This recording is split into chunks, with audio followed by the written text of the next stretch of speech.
दूसरा सवाल आपने पूछा करप्शन बहुत ज्यादा होगी, इसमें घोटाला हुआ है, अच्छे काम नहीं हुए। कहाँ नहीं हुआ भैया अच्छा काम? मुझे एक जगह बताओ, आपने भी कवर किया होगा, कहाँ नहीं हुआ अच्छा काम? हमने जहाँ पाइपें दबाई थी पाइपें दबा ली हमने स्ट्रक्चर बनाए थे, सीमेंट अच्छा लगाना था हमने लगा दिया, हमने रेता बजरी अच्छा लगाना था हमने सब कुछ अच्छा लगा दिया।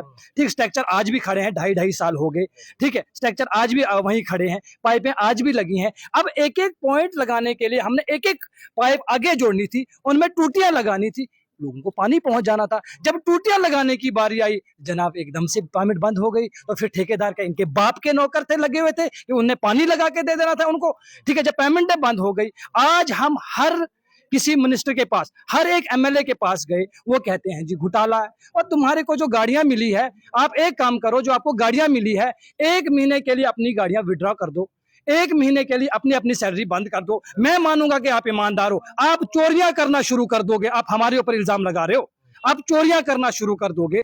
जल जीवन मिशन के तहत करोड़ों का काम पूरा होने के बाद भी आज भी ठेकेदारों की जो पेमेंट है वो अटकी पड़ी है, जिससे कि ठेकेदार जो है वो लगातार कर्ज में डूबते जा रहे हैं। काम के लिए गए बैंकों के लोन भी आज ये लोग चुका नहीं रहे हैं, किस्तें लगातार इनके दरवाजों पर जो है वो दस्तक देती हैं। इसी के चलते नए काम के लिए भी ये लोग जो है लगातार कर्जदार हो चुके हैं। मजदूरों की पेमेंट अटकी पड़ी है, नई सामग्री खरीदने के लिए इन लोगों के पास आज पैसे नहीं है। आपको बताते चलें कि जल जीवन मिशन जो जम्मू कश्मीर का एक साकार सपना था कि हर घर तक जो है पानी पहुंचाना है, लेकिन ये पानी पहुंचाते पहुंचाते जो ठेकेदार हैं वो आज कर्जदार हो चुके हैं। आज ठेकेदार यूनियन के कई सारे लोग जो हैं जिन पर आज लाखों का करोड़ों का कर्जा है, इस मिशन के लिए इन लोगों ने बैंकों से पैसे उठाए थे, लेकिन आज ये लोग जो है कर्जदार हो चुके हैं। बैंकों के जो लोगों ने इन लोगों ने जो पैसा बचाना था वो आज ये पैसा इकट्ठा कर जो है बैंकों पर देने के लिए मजबूर है। हमारे साथ ठेकेदार यूनियन के कई सारे लोग हैं, उनसे बातचीत करेंगे कि आखिरकार इस मिशन को किस तरह से देखते हैं। जो सपने लेकर सरकार ने इस मिशन को जम्मू कश्मीर में लाया था, क्या वो सपना साकार हुआ है, जहां आज जो ठेकेदार है वो कर्ज में डूब चुके हैं। हमारे साथ नरेश शर्मा जी हैं। नरेश जी, क्या कहेंगे जो सपना सरकार लेकर आई थी जम्मू कश्मीर में कि हर घर जल हर घर नल जो है वो लाया जाएगा, क्या सपना वो साकार हुआ है? देखो, प्रधानमंत्री जी का जो नारा था हर घर जल हर घर नल, मुझे लगता है इस मुल्क के अंदर, इस प्रधानमंत्री आने से पहले इस मुल्क के अंदर लोगों को पानी नहीं मिलता था क्या? जी, पानी मिलता था, लेकिन इन्होंने और कोशिश की सरकार आने के ऊपर, इन्होंने और कोशिश की भी दूर दराज इलाके जहाँ हैं, जहाँ पानी नहीं पहुंचता था, पहाड़ों के अंदर, वहां भी हम पानी पहुंचाएंगे, इन्होंने संकल्प लिया था। लेकिन आज हालात ये हैं, टेंडर लगाए इन्होंने अरबों रुपए के, पैसे आए भी, लेकिन बीच में जो घोटाले हुए हैं राजस्थान के अंदर, घोटाले हुए हैं मध्य प्रदेश के अंदर, घोटाले हुए हैं गुजरात के अंदर, जो टीवी के माध्यम से हम देखते हैं, सोशल मीडिया के माध्यम से देखते हैं। घोटाले वहां हैं, पैसे जम्मू कश्मीर के, पंजाब के, हिमाचल के भी रोक लिए, पूरे मुल्क के रोक लिए। ये नहीं है जम्मू कश्मीर के ठेकेदारी परेशान है, ये पूरे मुल्क के जेजेएम के ठेकेदार परेशान है।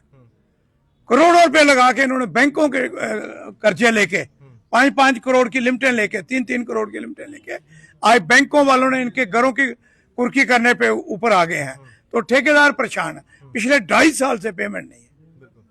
सरकार जम्मू कश्मीर और सरकार दिल्ली की, इनका आपस में तालमेल नहीं है, और आपका आपस में आपका तालमेल नहीं है तो ठेकेदारों का क्या कसूर है, जनता का क्या कसूर है? पानी तो जनता ने पीना ना, उन्होंने भी पैसे रोके हैं, बहुत थोड़े देते हैं, तो इनका शेयर है जो ये नहीं देते जम्मू कश्मीर की सरकार। और खास करके मैं इन जितने एमएलए जम्मू प्रोविंस के, कश्मीर के भी, मैं इनको पूछना चाहता हूं, जनता के पास क्या लेके जाओगे? पानी के बिना तो कोई जी नहीं सकता। पानी और इस भीषण गर्मी के अंदर पानी लोगों को मिल नहीं रहा है, प्राइवेट टैंकरों से पैसे दे के लोग पानी दे रहे हैं। आखिर एक दिन वो भी आएगा, प्राइवेट पैसे भी लोगों के पास आगे ही दे, लोगों के पास पैसा नहीं रहा है। जो सरकारों ने जो हालत लोगों की, व्यापारियों की, कारोबारियों की, ठेकेदारों की जो की है, वो सारी दुनिया जानती है। पाइपों का जाल तो बिछा है, ये भी हम मानते हैं कि पाइपों का जाल बिछा है। कंडी इलाके तक, सुफेन की बात करें, 4 लेन की बात करें, वहां तक पाइपें जो है वहां पर जाल बिछा है। आरोप ठेकेदारों पर यह लगता है कि इन लोगों ने काम अच्छा नहीं किया, पाइपें अच्छी नहीं बिछाई। क्या देखते हैं कि काम पूरा होने के बाद आज आप लोगों को अटकाया जा रहा है? बोली पाइपों का अंदर टेंडर हुए थे, जो प्रोजेक्ट बना था वो बना था स्टील पाइपों का। अब बीच में घोटाला हुआ हर लेवल के अफसरों ने। एक चीफ इंजीनियर था जम्मू का, दिल्ली के अंदर 23 करोड़ रुपया कैश पकड़ा गया था। वो 4 दिन खबर लगी थी, नेशनल चैनलों के ऊपर लगी थी। 23 करोड़ रुपया एक चीफ इंजीनियर से पकड़ा गया था। वो घोटाला तो उन लोगों ने किया। लोहे की पाइपों की जगह प्लास्टिक की पाइपें खरीदी और वो लोगों को दे रहे। जंगलों के अंदर वो पाइपें प्लास्टिक रहे, जब जंगलों के अंदर आग लगेगी तो वो पाइप बचेगी। तो घोटाला इन लोगों ने किया, तो उसका खमियाजा ठेकेदार थोड़े भुगते हैं। ठेकेदारों को जो पाइपें मिली ठेकेदारों ने वो बिछाई, डगबेल बनाए, ठेकेदारों ने ट्यूबवेल बनाए, और ठेकेदारों ने काम किया है। हम तो ये जहां तक इनको चेतावनी देना चाहते हैं कि जो ठेकेदारों ने ट्यूबवेल जोड़े हैं हम वो भी कट करेंगे, लोगों की सप्लाई बंद करेंगे। क्यों कि लोगों को इन्होंने हमें पैसे नहीं दिए। तो इसलिए घोटाले जिन लोगों ने किए हैं उनके ऊपर इंक्वायरी करें।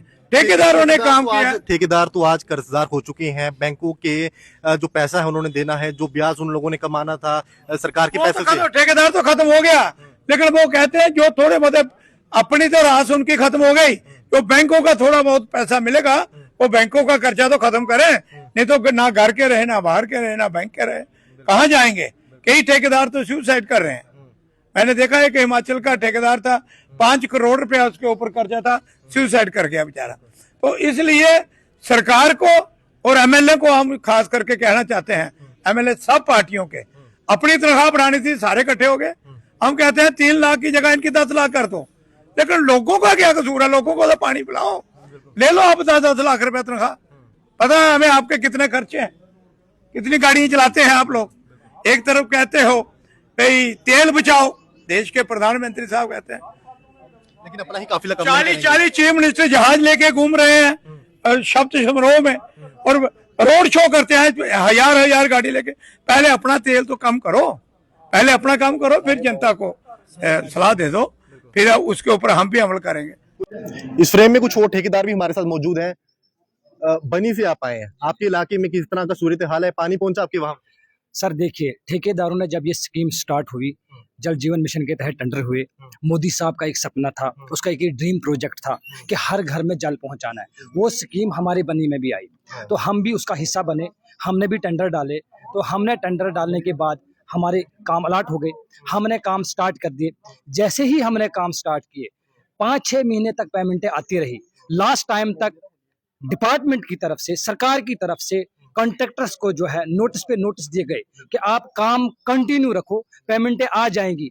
1 महीना, 2 महीना, 3 महीने, यहाँ तक कि आज 2.5 साल हो गए। हमने जब काम कंटिन्यू किए, हमने पाइपें लगाई, हमने ये क्या बोलते हैं रिजर्व वायर बनाए, हमने ये फिल्टर प्लांट्स बनाए, हमने जो है पूरा काम किया। तकरीबन 90% काम हमने किया। उसके बाद जब काम करने के बाद हम ऑफिसों में जाने लगे, ऑफिसों से एक ही जवाब आने लगा कि 1 हफ्ते के बाद, 2 हफ्ते के बाद। मुझे समझ नहीं आ रही है कि इनके जो 2 हफ्ते हैं वो क्या 2.5 साल के होते हैं।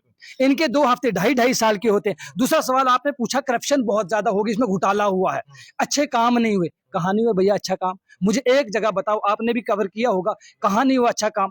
हमने जहाँ पाइपें दबाई थी, पाइपें दबा ली हमने स्ट्रक्चर बनाए थे, सीमेंट अच्छा लगाना था, हमने लगा दिया। हमने रेता बजरी अच्छा लगाना था, हमने सब कुछ अच्छा लगा दिया। ठीक, स्ट्रक्चर आज भी खड़े हैं, 2.5 साल हो गए।